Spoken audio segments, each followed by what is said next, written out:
Ministre, en effet, ma question s'adresse à la ministre de la Santé, des Familles, de l'Autonomie et des Personnes handicapées. Depuis le 1er novembre 2025, la nouvelle convention de l'assurance maladie consacrée au transport sanitaire est effective. Elle a pour objectif d'assurer la maîtrise des dépenses qui ont augmenté dans ce domaine de 45% depuis 2019.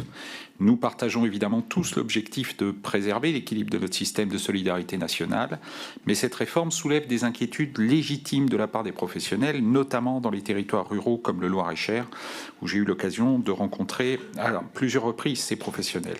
Les défis sont connus, vieillissement de la population, progression des maladies chroniques et surtout une désertification médicale qui rend l'accès aux soins de plus en plus difficile.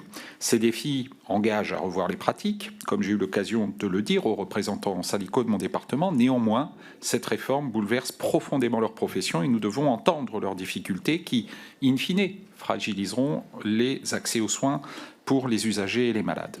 Alors même que nous avons désormais un recul suffisant pour connaître les impacts économiques, sanitaires et sociaux de la Convention, je souhaiterais que nous puissions la faire évoluer afin de mieux tenir compte des spécificités des territoires ruraux, marqués par la désertification médicale, la difficulté à mutualiser les trajets ou encore les longs trajets préalables aux prises en charge.